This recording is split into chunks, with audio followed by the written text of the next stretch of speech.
ವಿಚಾರದ ಮೇಲೆ ಮಾತನಾಡಲು ಕೂಡ ಯುವ ಸಮುದಾಯದ ಒಂದು ಸೌಭಾಗ್ಯ ಅಂತ ನಾನು ಭಾವಿಸ್ತಾ ವೇದಾಂತೋರಿಯಾದ ನಾನು ವಿವೇಕಾನಂದರಿಗೆ ಅವರ ಪಾದಾರವಿಂದಗಳಿಗೆ ನಮಸ್ಕಾರಗಳನ್ನ ಸಲ್ಲಿಸುತ್ತೇನೆ. ಬಂಧುಗಳೇ, ಭಾರತ ಕಂಡಂತ ಅಪ್ರತಿಮ ರಾಜತಾಂತ್ರಿಕದ ಪಿತಾಮಹ ಅಂತ ಕರೆಸಿಕೊಳ್ಳುವಂತಹ ಚಾಣಕ್ಯರ ಒಂದು ಮಾತು ನನಗೆ ನೆನಪಾಗ್ತದೆ. ಅವರು ಹೇಳ್ತಾರೆ, ಯುವಾಹ ರಾಷ್ಟ್ರಸ್ಯ ಬಲ ಯತ್ರ ಶಕ್ತಿ ಯತ್ರ ತೇಜ ಯುವ ಶಕ್ತಿ ರಾಜ್ಯಸ್ಯ ಭವಿಷ್ಯ ಸ್ಫುರತಿ. ಇದರ ಅರ್ಥ, ಎಲ್ಲಿ ಯುವ ಶಕ್ತಿ ಇರ್ತದೋ, ಎಲ್ಲಿ ಯುವ ಸಮುದಾಯ ಇರ್ತದೋ ಆ ರಾಷ್ಟ್ರ ಬಲಿಷ್ಠವಾಗಿ ಬೆಳೀತದೆ. ಎಲ್ಲಿ ಶಕ್ತಿ ಇರ್ತದೆಯೋ ಅಲ್ಲಿ ತೇಜಸ್ ಇರ್ತದೆ. ಎಲ್ಲಿ ಯುವ ಸಮುದಾಯ ತನ್ನ ಶಕ್ತಿಯನ್ನ ಸ್ಫುರಿಸ್ತದೋ ಅಲ್ಲಿ ಆ ದೇಶದ, ಆ ರಾಷ್ಟ್ರದ, ಆ ರಾಜ್ಯದ ಭವಿಷ್ಯ ಅನ್ನುವಂಥದ್ದು ಅಷ್ಟೇ ಉಜ್ವಲವಾಗಿ ಬೆಳೀತದೆ. ಬಂಧುಗಳೇ, ಈ ಮೌಲ್ಯವಾದಂತಹ ಬುನಾದಿಯ ಮೇಲೆಗೆ ಚಾಣಕ್ಯರು ಮೌರ್ಯ ಸಾಮ್ರಾಜ್ಯವನ್ನ ಕಟ್ತಾರೆ. ಅಶೋಕ ಸಮ್ರಾಟರನ್ನ, ಚಂದ್ರಗುಪ್ತ ಮೌರ್ಯರಂತಹ ಸಮ್ರಾಟರನ್ನ ಜಗತ್ತಿಗೆ ಪರಿಚಯ ಮಾಡಿಕೊಡ್ತಾರೆ. ಇಂದು ಜಗತ್ತಿನಲ್ಲಿ 4 ದೇಶಗಳು ಬುದ್ಧಿಸಮನ್ನ ಫಾಲೋ ಮಾಡ್ತದೆ. ಕಾರಣ, ಅಶೋಕ ಸಾಮ್ರಾಟರು ಆ ಯುವ ಸಮುದಾಯದ ಚಿಂತನೆಗಳನ್ನು ಹೊತ್ತಿದ್ದಂತಹ ಚಾಣಕ್ಯರ ಮೌಲ್ಯಾಧಾರಿತ ವಿಚಾರಗಳನ್ನ ಆ ರೀತಿಯಲ್ಲಿ ಹೊರಹೊಮ್ಮಿದೆ. ಬಂಧುಗಳೇ, ನಾವೆಲ್ಲರೂ ಕೂಡ ಇವತ್ತು ಯುವ ಸಮುದಾಯ ಹೇಗೆ ಭಾರತವನ್ನ ಪರಮ ವೈಭವವಾಗಿ ಬದಲಾಯಿಸ್ತಾ ಇದೆ, ಭಾರತ ಹೇಗೆ ಇವತ್ತು 65% ಹೆಚ್ಚು ಯುವ ಸಮುದಾಯವನ್ನ ಇಟ್ಕೊಂಡು ಭಾರತ ಹೇಗೆ ತನ್ನ ಪರಮ ವೈಭವನ್ನ ಸಂಭ್ರಮಿಸ್ತಾ ಇದೆ ಅಂತ ಹೇಳ್ತಾ ಹೋದ್ರು. ಆದ್ರೆ ಈ ಸಂದರ್ಭದಲ್ಲಿ ನಾನು ಮಹಾಭಾರತದ ಒಂದು ಸನ್ನಿವೇಶವನ್ನ ಜ್ಞಾಪಿಸಿಕೊಡ್ತೇನೆ. ನಮ್ಮ ಭೀಷ್ಮ ಪಿತಾಮಹರು ಶರಶಯನದ ಮೇಲೆ ಇರಬೇಕಾಗಿದ್ದಲ್ಲಿ ಯುಧಿಷ್ಠಿರರು ರಾಜ್ಯಾಭಿಷೇಕ ಆಗಿದ ತಕ್ಷಣ, ಪಟ್ಟಾಭಿಷೇಕ ಆಗಿದ ತಕ್ಷಣ ಭೀಷ್ಮ ಪಿತಾಮಹರ ಹತ್ರ ಬಂದು ರಾಜ್ಯಾಡಳಿತ ಅನ್ನುವಂಥದ್ದು ಹೇಗೆ ಮಾಡಬೇಕು, ಒಂದು ಯುವ ಸಮುದಾಯವನ್ನ, ಒಂದು ರಾಜ್ಯವನ್ನ ನಾನು ಹೇಗೆ ಮುಂದೆ ತಗೊಂಡು ಹೋಗ್ಬೇಕು ಅನ್ನುವಂಥ ದೂರದೃಷ್ಟಿಯನ್ನ ಪಡ್ಕೊಳ್ಳಿಕ್ಕೆ ಭೀಷ್ಮ ಪಿತಾಮಹರಲ್ಲಿ ಬಂದಿದ್ದಾಗ ಭೀಷ್ಮ ಪಿತಾಮಹರು ಕೊಟ್ಟಂತಹ ಅನೇಕ ನೀತಿಗಳಲ್ಲಿ ಒಂದು ಪ್ರಬಲವಾದ ನೀತಿ, ಯಾವುದೇ ದೇಶ, ಯಾವುದೇ ರಾಷ್ಟ್ರ ಮುನ್ನುಗ್ಗಬೇಕಾಗಿದ್ದಲ್ಲಿ 3 ಕ್ಷೇತ್ರಗಳಲ್ಲಿ ಅದು ತನ್ನ ಛಾಪನ್ನ ಮೂಡಿಸಬೇಕು. ಮೊದಲನೇದಾಗಿ ಕೃಷಿ ಕ್ಷೇತ್ರ, ದ ಅಗ್ರಿಕಲ್ಚರ್ ಸೆಕ್ಟರ್. ಎರಡನೇದಾಗಿ ಸೇವಾ ಕ್ಷೇತ್ರ, ದ ಸರ್ವಿಸ್ ಸೆಕ್ಟರ್. ಮೂರನೇದಾಗಿ ಕೈಗಾರಿಕಾ ಕ್ಷೇತ್ರ, that is called as industrial sector. ಈ 3 ಕ್ಷೇತ್ರಗಳನ್ನ ಇಂದಿಗೆ ನಾವು ನೋಡೋದಾದ್ರೆ ನಮ್ಮ ಯುವ ಸಮುದಾಯ ಈ 3 ಕ್ಷೇತ್ರಗಳಲ್ಲಿ ಹೇಗೆ ಎಂಪ್ಲಾಯ್ ಆಗಿದೆ.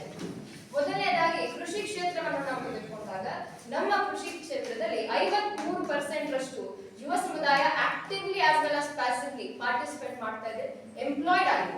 ಇನ್ನು ಎರಡನೇದಾಗಿ ಸೇವಾ ಕ್ಷೇತ್ರವನ್ನ ನಾವು ತೆಗೆದುಕೊಂಡಾಗ ಬಂದ್ಮೇಲೆ 27% ರಷ್ಟು ಯುವ ಸಮುದಾಯದ ಜನಗಳು as civil servants, as education or as medical, ಹೀಗೆ ಹಲವಾರು ಕ್ಷೇತ್ರಗಳಲ್ಲಿ ತಮ್ಮನ್ನು ತಾವು ತೊಡಗಿಸಿಕೊಂಡಿದ್ದಾರೆ.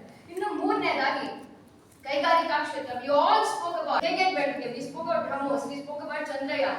ಇವೆಲ್ಲವೂ ಕೂಡ ಕೈಗಾರಿಕಾ ಕ್ರಾಂತಿಗೆ ಒಳಪಟ್ಟಿವೆ. ಹೀಗೆ ನಾವು 3 ಕ್ಷೇತ್ರಗಳಲ್ಲಿ ಬೆಳವಣಿಗೆಯನ್ನು ಹೊಂದ್ತಾ ಇದ್ದೀವಿ. ಈ 3 ಕ್ಷೇತ್ರಗಳ ಮೂಲಕವೇ ಭಾರತದ ಯುವ ಸಮುದಾಯ ತನ್ನ ಪರಮ ವೈಭವವನ್ನು ಅನುಭವಿಸ್ತಾ ಇದೆ, ತನ್ನ ಪರಮ ವೈಭವವನ್ನು ಸಾರ್ತಾ ಇದೆ, ಸಂಭ್ರಮಿಸ್ತಾ ಇದೆ. ಬಂಧುಗಳೇ, ನಾವು ಇಲ್ಲಿ ದಿಗ್ವಿಜಯ ದಿವಸನ ಆಚರಿಸ್ತಾ ಇದ್ದೇವೆ. ಎಲ್ಲ ದಿಕ್ಕುಗಳಲ್ಲಿಯೂ ಭಾರತ ತನ್ನ ವಿಜಯವನ್ನ ಸಾಧಿಸಿದಂತಹ ದಿವಸ ದಿಗ್ವಿಜಯ ದಿವಸ. 1893 ಸೆಪ್ಟೆಂಬರ್ 11ನೇ ತಾರೀಕಿನಂದು ಒಬ್ಬ ಯುವ ಸನ್ಯಾಸಿಯಲ್ಲಿ ಹೋಗಿ ಭಾರತದ ಇತಿಹಾಸವನ್ನ, ಭಾರತದ ಸಂದೇಶಗಳನ್ನ ಅಲ್ಲಿ ಇಟ್ಟು ಬರ್ತಾರೆ ಅಂತಂದ್ರೆ ಆ ಸಂದೇಶಗಳಲ್ಲಿ ಒಂದು ಸಂದೇಶ ನಾವಿಲ್ಲಿ ಈಗ ಹೇಗೆ ಪ್ರಸ್ತುತಿಯನ್ನು ಪಡ್ಕೊಂಡಿದ್ದಾರೆ ನೋಡೋಣ. ನಮ್ಮ ಸ್ವಾಮಿ ವಿವೇಕಾನಂದರು ಒಂದು ಸಂದೇಶವನ್ನ ಕೊಡ್ತಾರೆ. ಹೇಗೆ ಜಗತ್ತಿನ ಎಲ್ಲ ನದಿಗಳು ಒಂದು ಸಮುದ್ರಕ್ಕೆ ಹೋಗಿ ಸೇರ್ತವೆ, ಹೇಗೆ ಜಗತ್ತಿನ ಎಲ್ಲ ನದಿಗಳು ಒಂದು ಸಮುದ್ರವನ್ನು ಹೋಗಿ ಅಂತತ ಸೇರ್ತದೆಯೋ ಹಾಗೆ ಜಗತ್ತಿನ ಎಲ್ಲ ಧರ್ಮಗಳು ಅಂತತವಾಗಿ ಪರಮಾತ್ಮನಲ್ಲಿ ಲೀನರಾಗ್ತಾ ಇರ್ತವೆ. ಇದು ಯುವ ಸಮುದಾಯಕ್ಕೆ ಹೇಗೆ ಪ್ರಸ್ತುತತೆಯನ್ನು ಪಡೆದಿದೆ ಅನ್ನೋದು. ಹೇಗೆ ನಾವು ಯಾವುದೇ ಕ್ಷೇತ್ರದಲ್ಲಿ ನಮ್ಮ ಗುರಿಯನ್ನು ಇಟ್ಕೊಂಡು ಕಾರ್ಯ ಸಾಧನೆಯನ್ನ ಮಾಡ್ತಾ ಇದ್ದೀವಿ, ಆ ಎಲ್ಲ ಕಾರ್ಯ ಸಾಧನೆಯು ಕೊನೆಯದಾಗಿ ಅಂತತವಾಗಿ ಸರ್ವಥಾವಾಗಿ ರಾಷ್ಟ್ರ ನಿರ್ಮಾಣ, ರಾಷ್ಟ್ರ ಸಬಲೀಕರಣ ಮತ್ತು ರಾಷ್ಟ್ರ ಅನ್ನುವಂತಹ ಆ ಪರಮಾತ್ಮನಲ್ಲಿ, ಆ ರಾಷ್ಟ್ರದ ಹಿತಚಿಂತನೆಯಲ್ಲಿ ಲೀನವಾಗುತ್ತದೆ.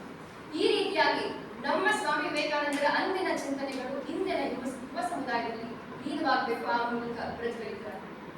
ಬಂಧುಗಳೇ, ನಾವೆಲ್ಲರೂ ಕೂಡ ಬಹಳ ದೊಡ್ಡ ಇತಿಹಾಸವನ್ನ ಕಂಡಿದ್ದೇವೆ, ಬಹಳ ದೊಡ್ಡ ಜರ್ನಿಯನ್ನ ಮಾಡಿದ್ದೇವೆ. ನಾವು ವಿಕಸಿತ ಭಾರತದ ಮಾತುಗಳ ಮೇಲೆ ಆಡ್ತಾ ಇದ್ದೀವಿ. ವಿಕಸಿತ ಭಾರತದಲ್ಲಿ ನಾವು ಯುವ ಸಮುದಾಯದ ಕಾರ್ಯ ಕ್ಷಮತೆಯನ್ನ, ಅಲ್ಲಿಯವರ ಪ್ರೆಸೆನ್ಸ್ ಬಗ್ಗೆ ನಾವೆಲ್ಲರೂ ಮಾತಾಡ್ತಾ ಇದ್ದೇವೆ. We have many stories to say to the world. We have histories, we have Vedas, we have Upanishads to speak about.